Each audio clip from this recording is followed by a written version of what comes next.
Les récits de ces artistes en Tunisie ont été recueillis au cours de l'été 2013.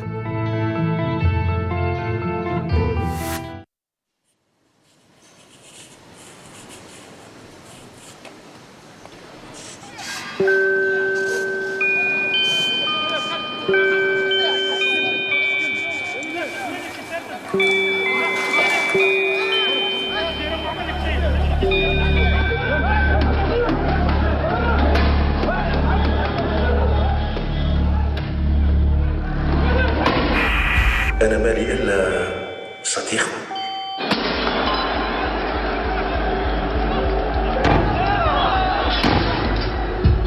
رفيقكم بوكم أخوكم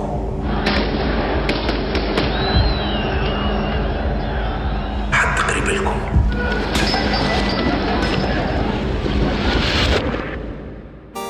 On s'en souvient, bien sûr. Comment ne pas s'en souvenir? Tunis, janvier 2011, un peuple, tout un peuple en colère, chassait son tyran. On en a plein le cul de lui, de ses conneries. On veut qu'il dégage, qu'il dégage.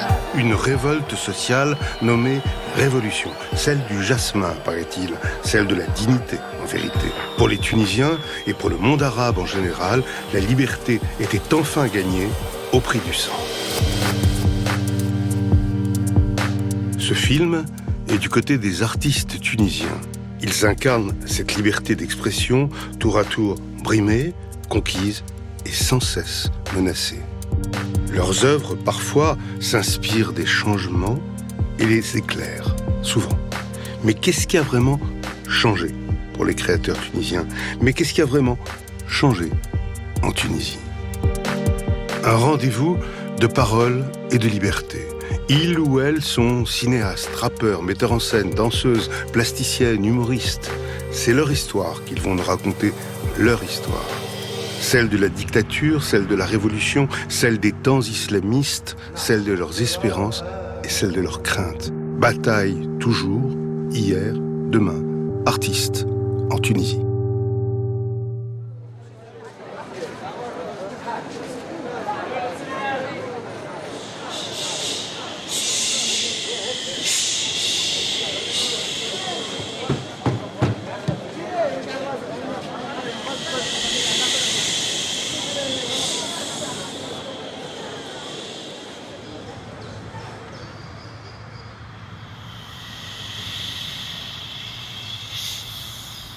La chanteuse Alia Selami se souvient des silences, de la peur et des nuits profondes, comme des tombeaux. Une berceuse d'avant pour un peuple alors enchaîné. Dors, mon peuple, dors. Le roi, Ben Ali, veille sur toi.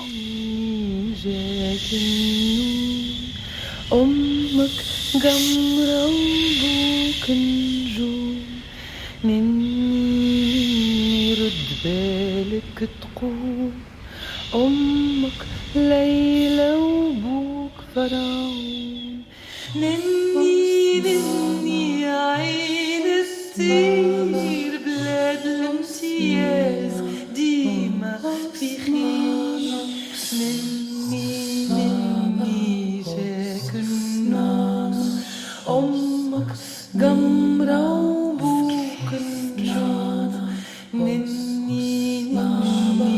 بالك تقوم أمك ليلى وبوك فرعون.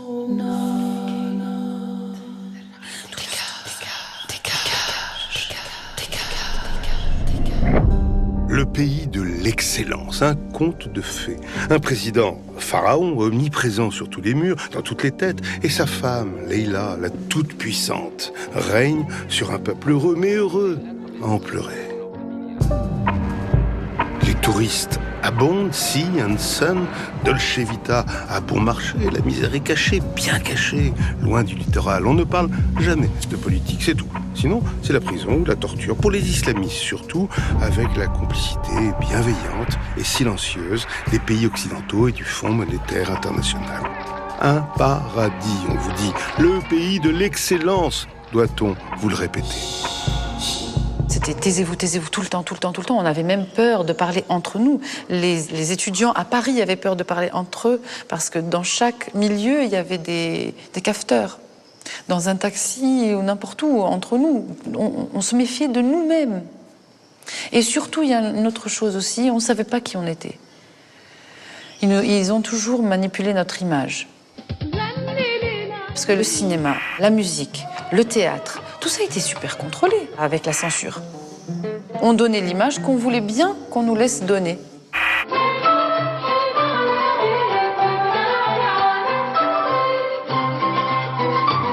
Flatter, plaire, complaire au roi, aux princes, aux commissions de censure, aux fonctionnaires, castrateurs et sévères. Festivals officiels, arts subventionnés et dociles, fleurissaient sous l'œil vigilant des flics de la culture.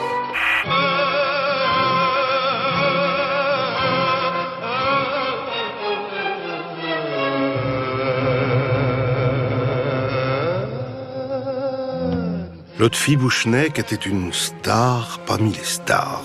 Depuis la Révolution, une mauvaise réputation lui colle à la peau. Celle d'avoir été proche, trop proche, du dictateur déchu et un révolutionnaire bien tardif. Un caméléon, dit-on. J'ai chanté pour toutes les causes, pour la liberté, pour la fraternité, pour la tolérance, pour le Dieu, pour la démocratie. Toute ma carrière. Mais alors d'où vient cette réputation ? La réussite, tu payes la facture de la réussite. C'est pas chez moi, c'est nous, c'est partout dans le monde. Il y a des gens qui cherchent la petite bête. À démolir. Bien sûr, je suis pas aussi fragile que ça. Je suis pas aussi bête que ça pour tomber dans leur jeu. Moi, je crois en Dieu et je crois au travail et l'honnêteté. Tu peux pas. Il y a toujours la justice divine. Tu peux jouer avec tout, sauf avec l'art. Alors là, il y a toutes vos décorations. Voilà. De partout du monde, du Canada, de l'Amérique, de la France, du Maroc. Bien sûr, les décorations de Ben Ali. J'ai commencé par le 3e degré, puis jusqu'au 1er degré. Et j'ai pas voulu changer quoi que ce soit et enlever quoi que ce soit. On n'enlève pas Ben Ali. Jamais. J'ai eu cette décoration au nom. C'est bien écrit, c'est au nom du peuple. Je l'ai eu au nom du peuple, pas au nom du président. Et ici, je mérite toute cette décoration-là. C'est celle-ci que je vais pas les mériter. C'est mon droit. Insultes sur les réseaux sociaux, difficultés pour jouer dans tous les grands festivals, les mois suivant la Révolution étaient difficiles pour Lotfi Bouchneck, qui s'est pourtant accroché, fort du soutien de son public. Tu sais, c'était facile aussi de se laisser porter par l'ancien régime. Il y a comme ça une espèce de miroir aux alouettes qui fait que on peut se laisser prendre facilement. Moi, j'ai été décorée par l'ancien régime. J'ai été décorée par le ministre de la Culture qui m'a remis l'ordre du mérite. Et j'avais accepté cette médaille. Et je l'ai acceptée, cette médaille. Donc je suis une vendue.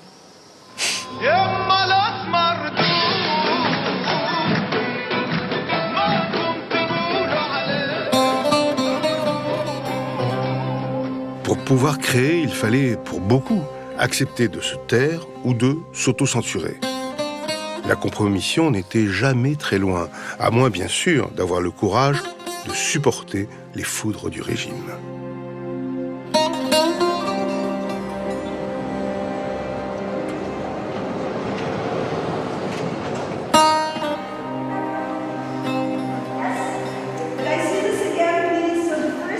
Nawel Skandrani se souvient bien de ces années-là où alors, directrice du Ballet National, elle dépendait directement de l'administration Ben Ali. On est rentré en conflit très vite, parce qu'à un moment donné, j'ai compris les dérives de l'administration, ou parce que j'étais directrice du Ballet National, il fallait que j'ai une carte du parti, donc je leur ai demandé de... Oui, bien sûr. Et c'était une humiliation parce que ça voulait dire, ok, maintenant, parce que tu es contractuel et que tu as un poste de directeur, ça y est, on t'a acheté, donc tu es rentré dans les rangs. Comme quand on m'a demandé de signer un manifeste de soutien à la candidature de Ben Ali, que j'ai refusé. J'ai refusé beaucoup de choses, donc on a commencé à m'humilier petit à petit. À un moment donné, dans l'administration, on m'a fermé les toilettes à clé. Je ne pouvais plus aller aux toilettes. J'allais pisser dans le café du coin. Je ne voulais pas céder.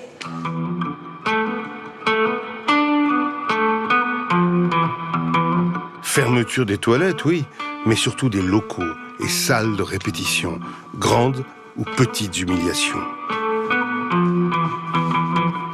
De toutes ces brimades, Nawel Skandrani a tiré un spectacle, Harcèlement, une évocation de ce temps où les artistes tunisiens se cognaient violemment aux quatre murs d'une prison à ciel ouvert.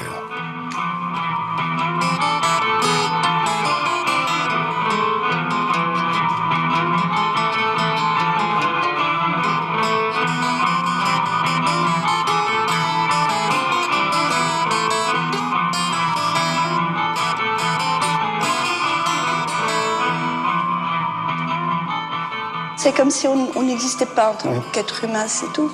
Je ne sais pas ce que j'ai laissé comme plume là-dedans. Moi, je ne fais pas partie des gens qui ont été en prison, qui ont été poussés à l'exil, qui ont été torturés. On ne m'a pas enlevé mon passeport, on m'a pas... C'est pas ça.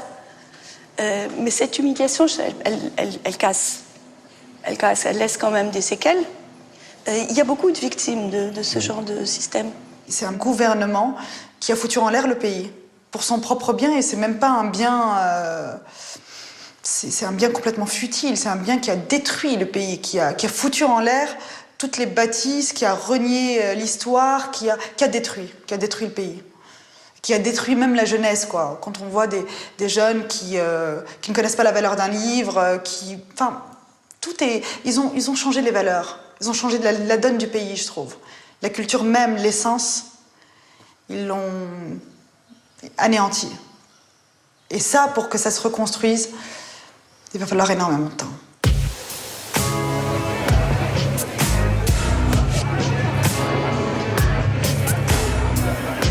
Alors Ismahan revisite à travers un moyen-métrage au titre en forme de manifeste ou de programme, n'importe quoi, les années Ben Ali. Dans 5 minutes, on va fermer la porte. Ceux qui veulent regarder le film, c'est maintenant ou jamais. Sinon, aouah. Ce film est une fable. Il était une fois un royaume nommé Cupidland. Fric, corruption, beauté artificielle et sottise généralisée y régnaient à tous les étages.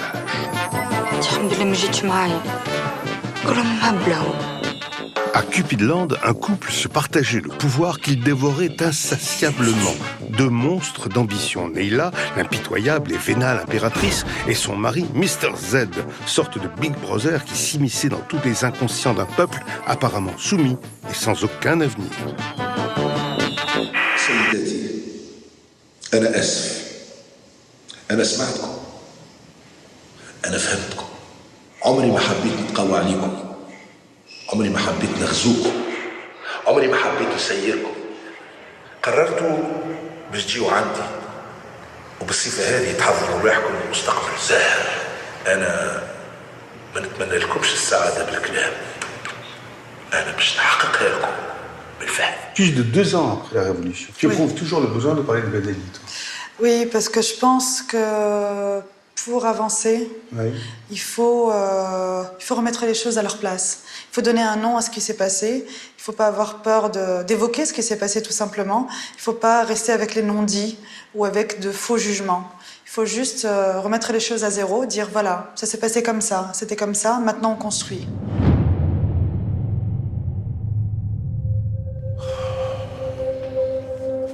Président Danton ne veut plus.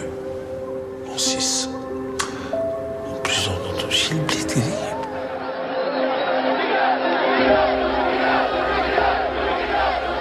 L'art pour se libérer des douleurs du passé, l'art pour raconter la saga d'une époque, ses parjures et ses héros.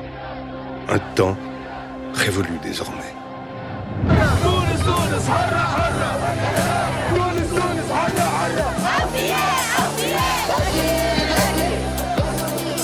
Les semaines, les mois passent, vifs, frémissants. Les Tunisiens découvrent et redécouvrent les libertés, toutes les libertés, sociales, politiques, liberté d'expression, liberté de création aussi.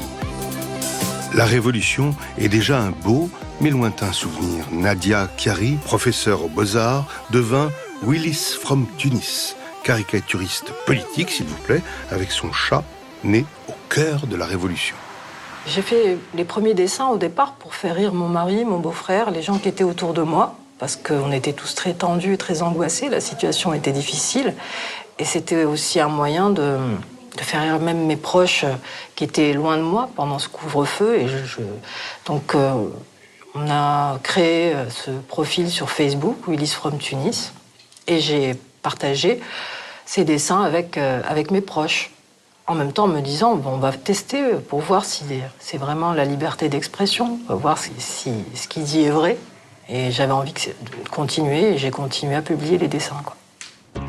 J'ai toujours adoré le dessin de presse. On n'a jamais eu l'occasion de le faire réellement ici. Et je me sens complètement libre. C'est une récréation pour moi, quoi, ce chat. Parce que quand je peins ou je dessine, habituellement, je suis quelqu'un de très méticuleux. Je prends énormément de temps pour faire un tout petit dessin. Et là, je le travaille pas du tout. C'est un prétexte. Prétexte à quoi? C'est un prétexte.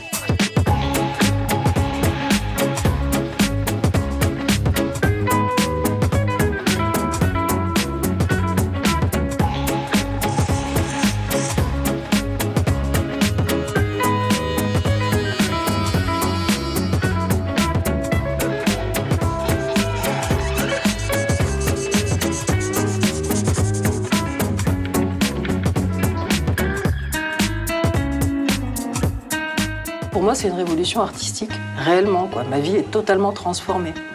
Pouvoir parler de politique, critiquer le gouvernement, critiquer ce qui ne va pas, j'aurais pas pensé avant, non. Jamais. Ce cri de révolte qui a abouti à cette révolution, à ce bouleversement, a engendré une jeunesse qui est déterminée à aller jusqu'au bout de ce qu'elle vit, de ce qu'elle ressent et de ce qu'elle a peur de perdre. Ils sont très créatifs. Un nouveau langage, même la langue, a pratiquement éclaté. Il y a une manière de dire, une manière de vivre, une manière de créer, une manière d'affronter le présent, d'affronter le problème qui est tout à fait nouvelle et très forte. On s'est enfin senti vivant après cette révolution. On était des zombies avant. Maintenant, dans les cafés, ça parle de politique. Avant, ça parlait de foot. Maintenant, on parle de politique et on critique le pouvoir en place. Et ça, c'est délicieux, ça. On ne pourra plus nous enlever, c'est pas possible.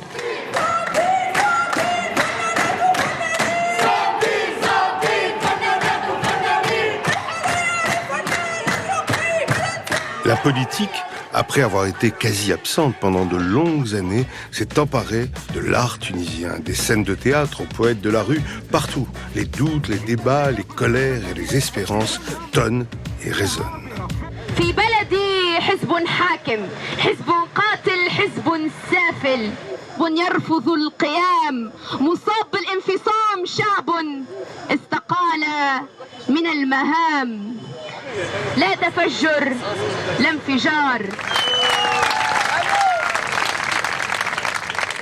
Cet art citoyen, cet art de l'échange quotidien ne change peut-être pas grand-chose, mais qu'est-ce qu'il est beau, qu'est-ce qu'il est fort, qu'est-ce qu'il est intense, qu'est-ce que nous cimentons comme rapport à l'humain, au quotidien.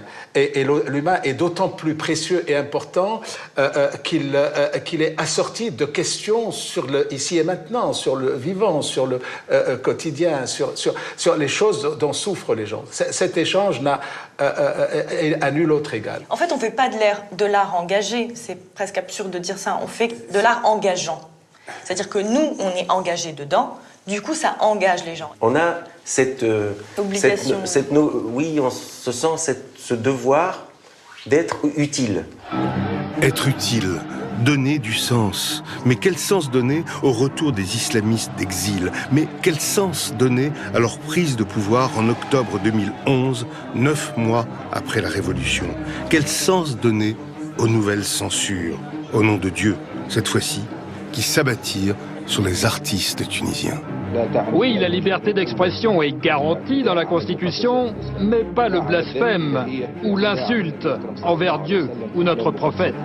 Oui, quel sens donner aux droits des femmes limées et rognées dans un pays qui fut à l'avant-garde des libertés de ses citoyennes? Quel sens donner aux assassinats des leaders de l'opposition laïque? Quel sens donner? Qu'attendre de bon, de neuf, en ce pays qui fut à l'origine de ce que l'on appela le printemps arabe?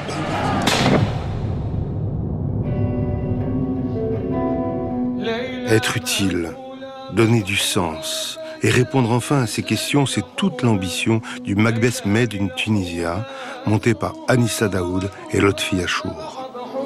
On a essayé d'aller jusqu'au bout en posant la question de la profonde de Macbeth, qui est la perpétuation du despotisme, en fait, du despotisme naît un autre despotisme.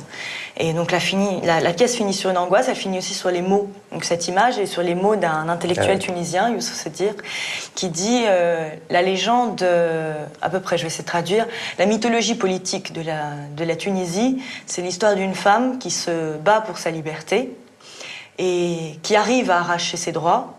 Et à chaque fois, quelqu'un vient au dernier moment et lui reprend. Du coup, elle retourne à la cuisine et elle fait des enfants. La révolution n'a pas réussi. Pas réussi, selon Anissa et Lotfi, à ébranler suffisamment une culture millénaire de soumission au chef. Alors, bénédiction et allégeance sur scène.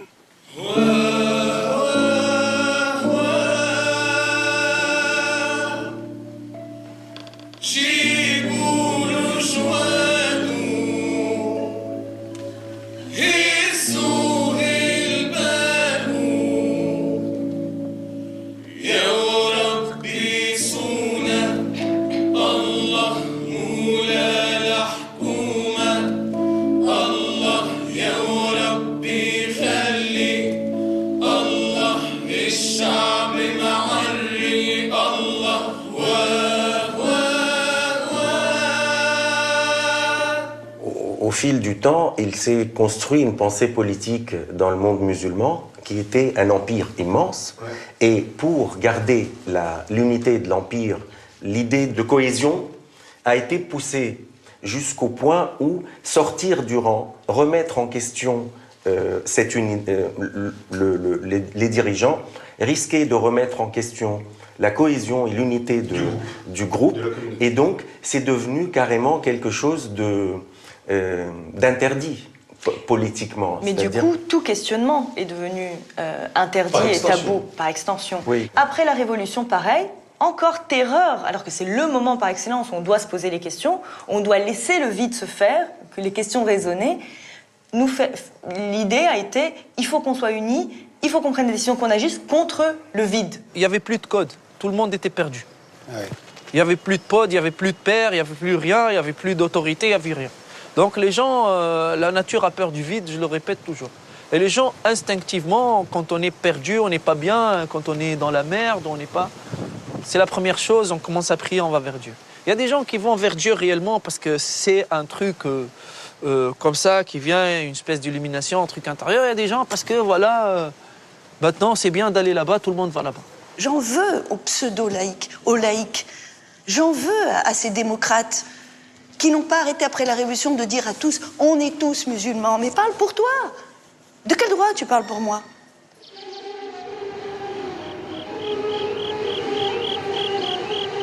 Le pouvoir terrestre ayant été brisé, les Tunisiens se tournèrent donc en masse vers la seule autorité ayant résisté à la bourrasque, la mosquée.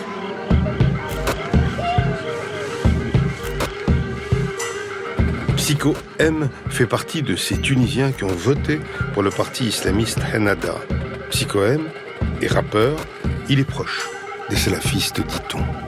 انا ما نحشمش، انا الحقيقه لهنا فما عباد تستحي وتحشم، فما عباد يقف ويعيط باعلى صوته يقول لك انا مع ما نعرفش، انا مع جماعه الجوش وانا مع يتبنى اي فكر، يقول لك كارل ماركس ويبدا يقول يحب عليه هو، وان احنا نستحيوا باش نقولوا حزب اسلامي، هي انا نحب مع حزب، مع اي حزب اسلامي باش يوصل للسلطه، سبحان الله هكاك انا نحب تطبق الشريعة، ترجع دولة الخلافة، لكن ديما نعاود نرجع نقول انا ضد معناتها الاستبداد، ضد الظلم، ضد كل شيء.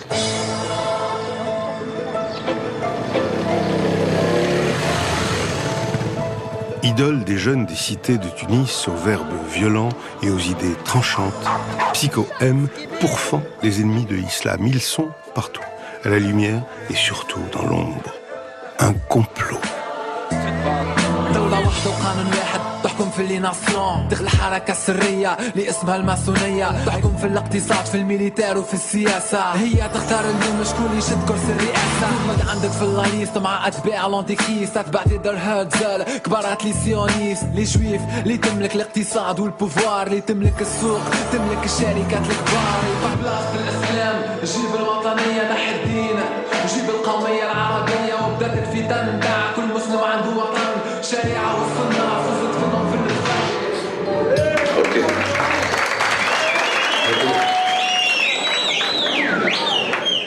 شو معناتها الشريعة؟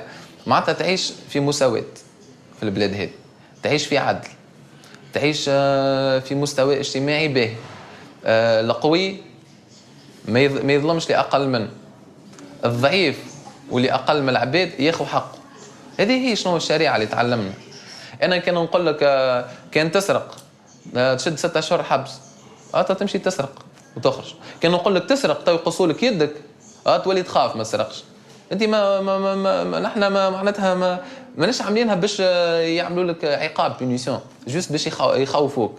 وما طبقتش برشا الشريعة هذيا على مر الزمن، قليل وين صارت.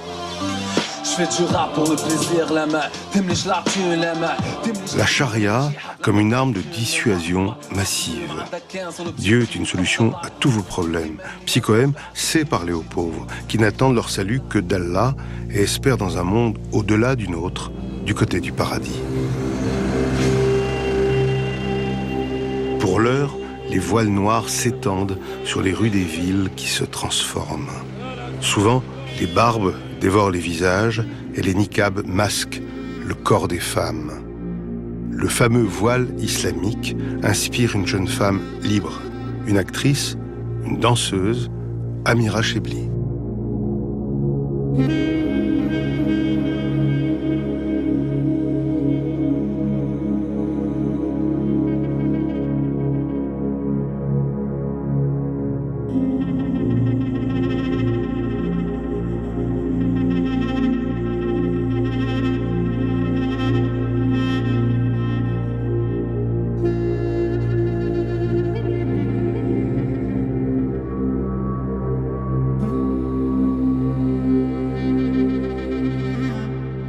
Depuis la Révolution, pour moi, plus que jamais, la question politique est liée au corps de la femme.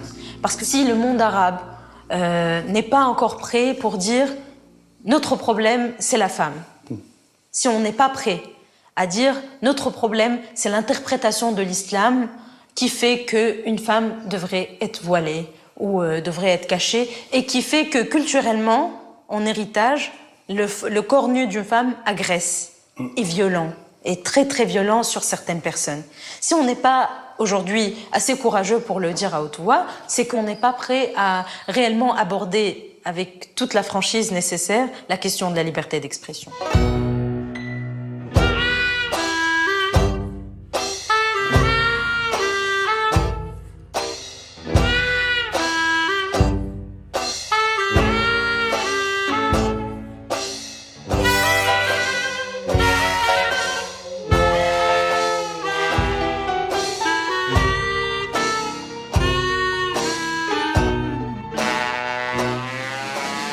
Mon engagement, c'est mon corps, mais je voudrais être honnête aussi pour dire que pour moi, c'est fatigant qu'on en soit là encore. Voilé, dévoilé, j'aurais voulu avoir le luxe d'être ailleurs.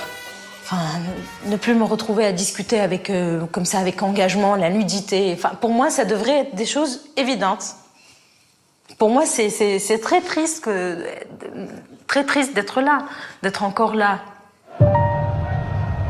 Non, ce n'est pas évident. Pas évident le corps, pas évident la nudité. Sans parler de Dieu et surtout de sa représentation. Quelques mois après la Révolution, les foules islamistes manifestèrent contre une télé privée, Nesma, qui avait eu l'audace de diffuser le film d'animation Persépolis. Dans cette œuvre, la réalisatrice Marjane Satrapi avait osé figurer Dieu sous les traits bien humains d'un vieux papa barbu. Blasphème, insupportable. Il se moque des convictions du peuple musulman. Il se moque de Dieu, il se moque du prophète et il se moque de notre religion, l'islam. Et c'est pas acceptable. Il y a deux Tunisies qui ne se côtoient pas. Il y a une Tunisie qui est sourde à l'autre. Oui. Ça, c'est... Oui, il y a deux Tunisies totalement différentes. Il y a un slammer avec qui j'ai pas mal travaillé, qui s'appelle Hatem Karoui. Et il disait, mais moi, aujourd'hui, j'ai un problème. Parce qu'avant, j'écrivais, il y avait la ligne rouge. Et c'était cette espèce de va-et-vient avec la ligne rouge, de rapport de force, de tout ça, avec cette ligne rouge du pouvoir, de la liberté d'expression, etc., qu'on ne pouvait pas franchir. Donc la frôler et tout ça, ça lui donnait beaucoup d'inspiration, ça lui donnait beaucoup de force, etc. Il dit, j'ai un problème, je ne sais plus contre quoi écrire. Je ne sais plus. Donc là, il a trouvé maintenant. Il a trouvé qui? Il est barbu. Il a trouvé les barbus, il a trouvé l'extrémisme, il a trouvé le côté borné, la bornitude. Le contexte est certainement propice d'un point de vue artistique un peu malsain, je vais dire. Parce que pour un artiste, c'est toujours très inspirant d'être dans des situations de difficulté. C'est très propice et inspirant. Mais il y a une limite, une limite qui est très basique, qui est instinctive, c'est même primitif, c'est rester vivant, c'est de pouvoir bouger réellement.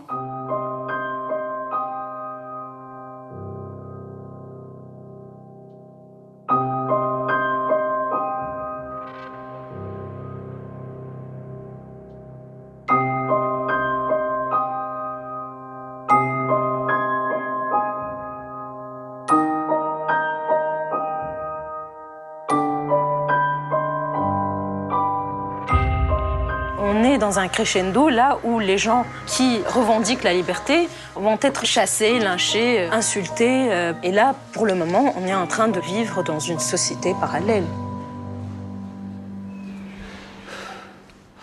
Vous avez peur dans la rue, parfois? Oui, je suis très triste de le dire, mais j'ai...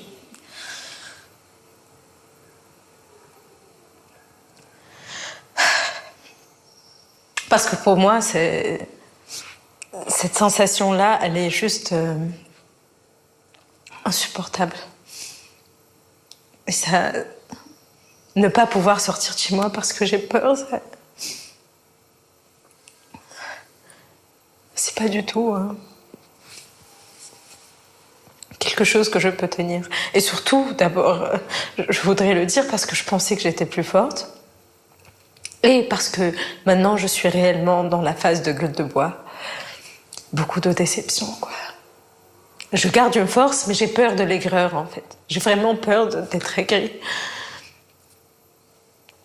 Parce que je suis entourée de gens qui sont profondément aigris, en fait.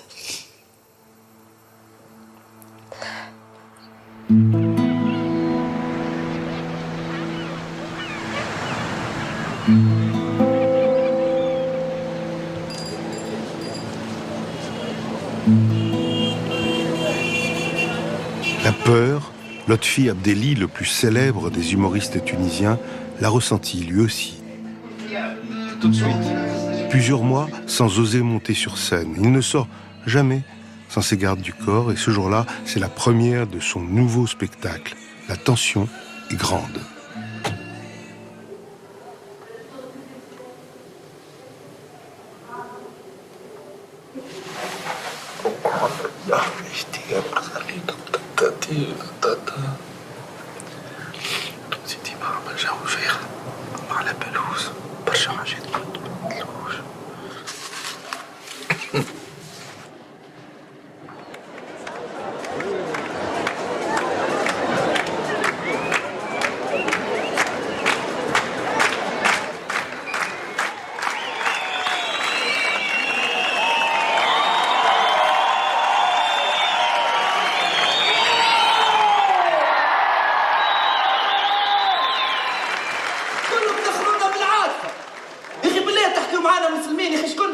مسكنيه نحن هكا عليه كنا قبل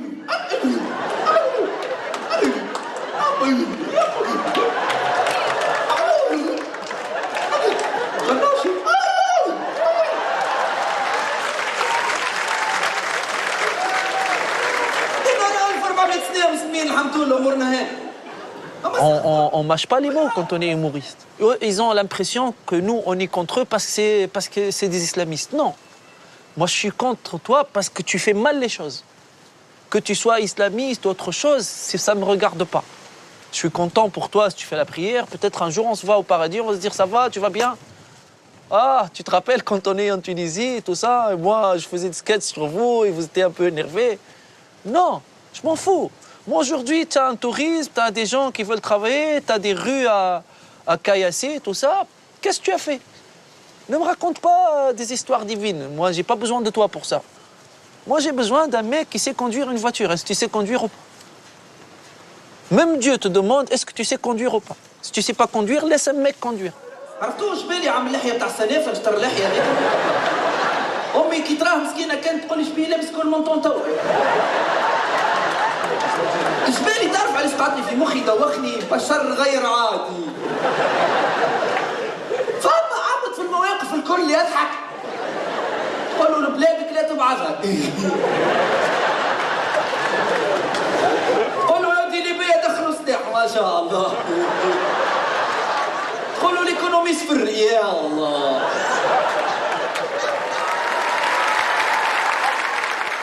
Pour moi, c'est beaucoup plus dur parce que, sincèrement, avant, il y avait des choses que je ne pouvais pas dire pendant Ben Ali et je les contournais, je les disais indirectement. Là, je dis des choses que je n'ai jamais dit chez Ben Ali, que je n'ai jamais rêvé de dire. Je suis presque, disons, je suis à 90% d'une liberté absolue. 90% pour ne pas exagérer. C'est énorme pour un pays arabe, pays musulman, la Tunisie aujourd'hui. 90%.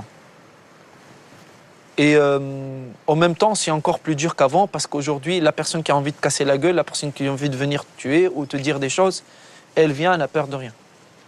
Avant, les gens avaient peur de Ben Ali et il n'y avait que Ben Ali qui prenait l'initiative. Si Ben Ali dit écrasez-le, on l'écrase. Aujourd'hui, n'importe qui va envie de t'écraser, il t'écrase. C'est la liberté, les gens te disent oui, moi, lui, il ne me plaît pas. Lui, il en fait trop, c'est pas possible aujourd'hui qu'il se moque des gens comme ça. On a l'impression, en fait, d'avoir le droit de parler librement, mais alors que c'est pas le cas. On est passé, en fait, d'un régime de censure à un régime d'autocensure, où on a une certaine peur, on ne sait plus de quoi on peut parler ou pas.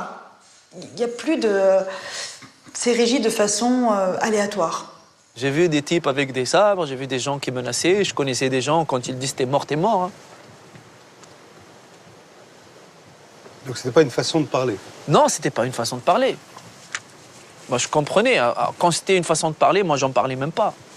Même quand on me disait dans les médias, tu t'es menacé, je dis oui, alors. Mais après, quand tu vois la présence physique des gens qui veulent te tuer, c'est là, tu dis, oh, attends, j'ai pas envie de mourir en martyr, hein.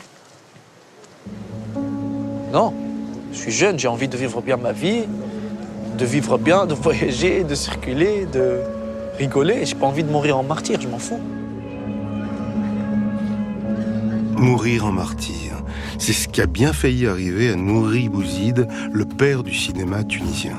En avril 2011, il est attaqué par un islamiste et blessé gravement à la tête quelques jours, et c'est tout sauf un hasard, après ce meeting d'Annada. Ce soir-là, Psycho M chantait. Certes, ce n'était qu'une chanson, un rap, mais celui-ci contenait un appel au meurtre contre le célèbre réalisateur. كان جات عندي القدرة نعطيهم بكلاشيكوف كيما صحيبنا ذاك اللي عمل الماكينغ اوف قال لك انا نلوج على المنهج السليم بيان سور مش القرآن لا القرآن هذاك قديم ما عادش يواكب العصر لازمنا شيء جديد علي سيدنا السيد يا مسيو نوري بوزيد اليوم كثرت ليزيميسيون اللي كونتر الحجاب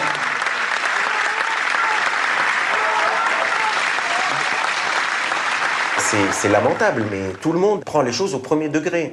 C'est-à-dire que... Et donc, demain, dans une pièce de théâtre, s'il y a le rôle d'un mécréant, on peut aller le flinguer parce qu'on va dire, oui, mais toi, t'étais musulman et tu es devenu athée, Tu dis non, c'est un rôle, ah ben on s'en fout, on t'égorge. Nous vivons dans une société qui n'est pas dialectique.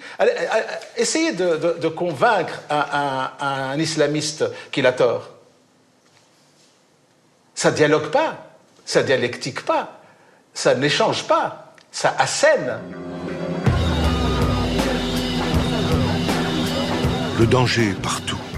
Le ministère de la Culture condamne certains artistes pour leur provocation et bien sûr leur blasphème, et parfois les emprisonne. Ce jour-là, au palais de justice de Tunis, 2 jeunes artistes, dont un rappeur, pas islamiste celui-là, étaient condamnés pour outrage aux bonnes mœurs et diffamation. 1 an et 9 mois de prison.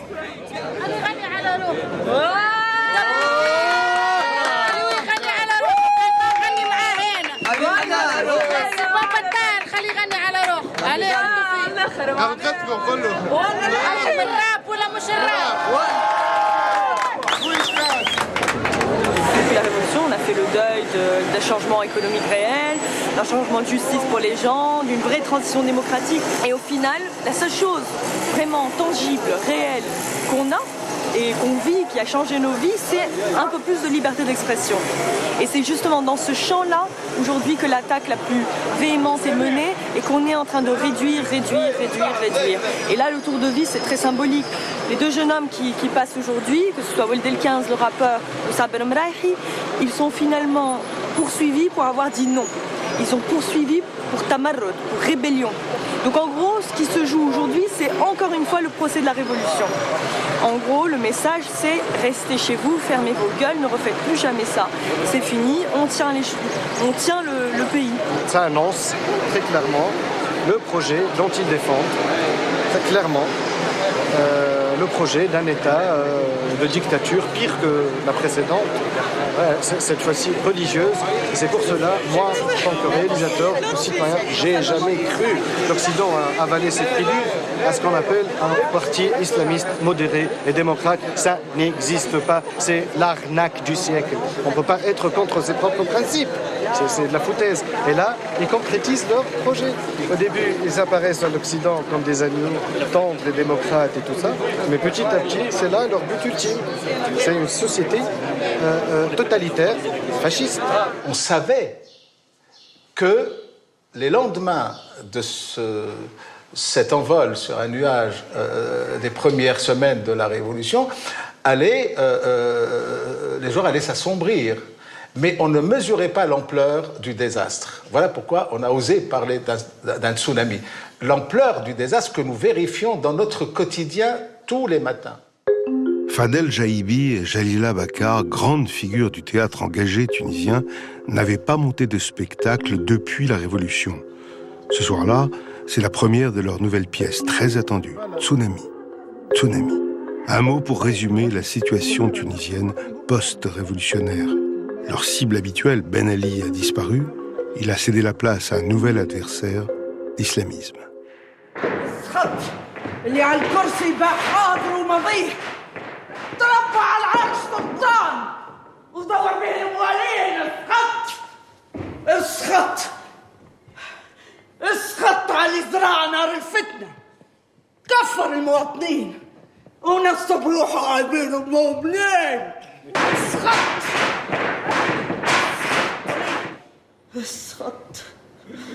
اسخط علي قتل الحلم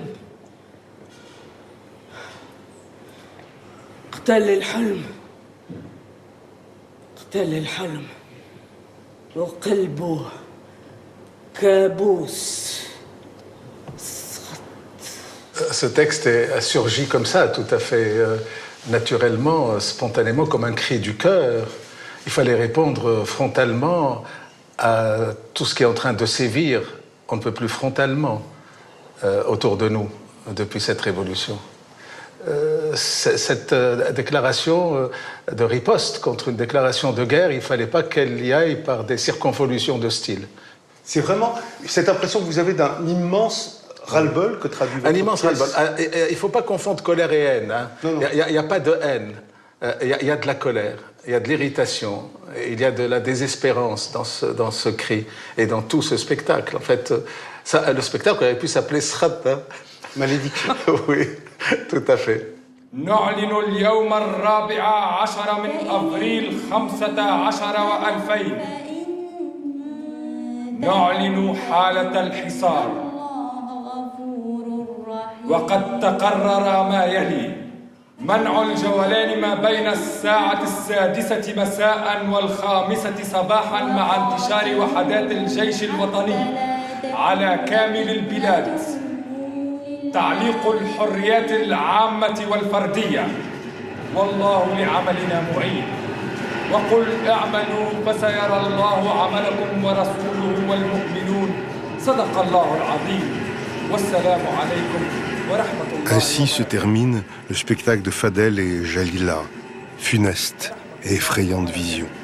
Celle de la constitution d'une dictature théocratique en 2015, pire, bien pire, que le précédent régime balayé par la révolution. Moi, je ne peux pas regretter Ben Ali. Je me refuse à regretter Ben Ali. Pour moi, ce qui se passe maintenant, c'est tout à fait normal. Parce que c'est c'est la réponse exactement à toutes les frustrations auxquelles on a eu droit dans tous les sens. En fait, le Tunisien ne sait pas qui il est.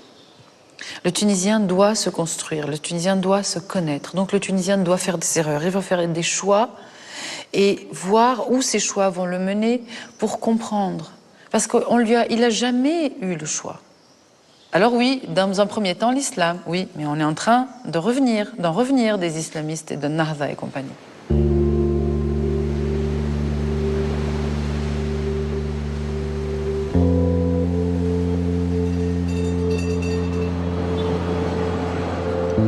Alors Tunis suspend son souffle. Quelle sera l'issue politique? L'exemple égyptien et ses affrontements et ses morts par milliers font peur, bien sûr. On rêve de miracles négociés. Ils se font attendre. Mais ils ont parfois lieu à Tunis.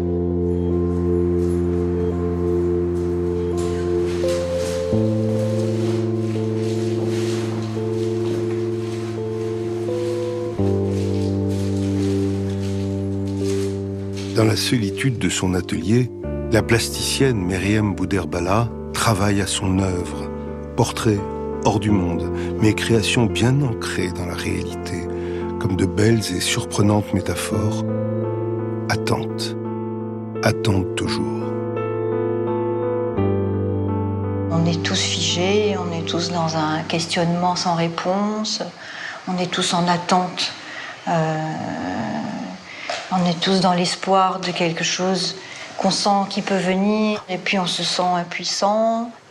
Et voilà, toutes ces écritures-là, elles se retrouvent, je pense, dans le travail des artistes. C'est vrai que la dictature nous a infantilisés, et qu'aujourd'hui on est dans un état qui est proche de l'état de l'adolescence, où on est en rébellion constante, on ne sait pas où on va, on est comme l'enfant qui grandit et qui se débarrasse de toutes ces écorces, tous ces oripeaux.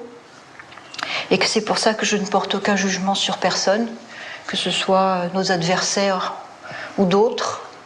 Voilà, on est tous dans cette lutte, dans cette survie. Chacun cherche sa place. On est en fabrication et on n'est pas fini. C'est pour ça que je juge cette période qu'on vit en Tunisie très très intéressante. Et c'est une erreur d'avoir peur. C'est flippant, mais c'est magnifique aussi. C'est un laboratoire. Je dis, il y a encore plein de conneries qui vont se passer, il y a plein de choses qui vont peut-être faire mal, mais j'aurais encore plus peur si les choses se règlent vite. Parce qu'il y a des problèmes à l'intérieur qu'on n'a jamais réglés. C'est comme si tu prenais un chantier, tu dis, voilà, les murs sont là, mais tu n'as jamais réglé les vrais problèmes, la tuyauterie, les fondations, l'électricité, l'eau. C'est ce qui fait que la maison est dangereuse ou pas. Tu as mis une belle déco, tout ça, et le reste, ce qui est à l'intérieur, ce qui est derrière les murs, n'a jamais été réglé. Aujourd'hui, c'est un chantier énorme. Il faut qu'on comprenne les choses et qu'il faut que ce soit bien installé. Peut-être nous ou les autres sera une génération sacrifiée, mais c'est pas grave. On n'est plus dans la berceuse, on n'est plus dans les faux-semblants, on n'est plus dans les tout va bien, on est dans la merde. Donc, mais ça bouge, ça vit, c'est des vraies forces, tu vois, c'est des forces vives qui se combattent, qui se régule, c'est comme un organisme. Si tu fais un garrot, bah ça se nécrose, tu vois. On était à la limite de la nécrose. Et là, ça fait mal, ça revit, mais ça revit, ça fait mal, mais ça revit. Voilà, c'est ça que je veux dire, en fait. C'est ça que je crois par rapport à la Tunisie.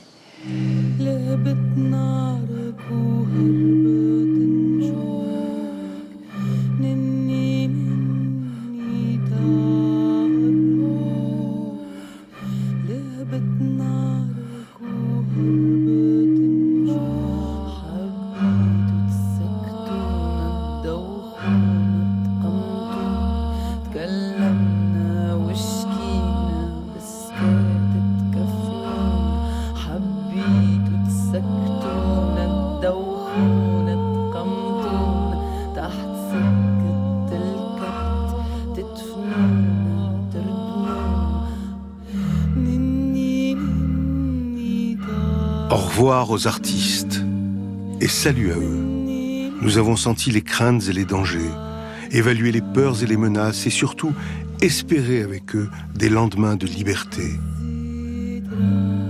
Énergiques, prolifiques, sensibles, les artistes, ici comme ailleurs, sont des vigies, souvent.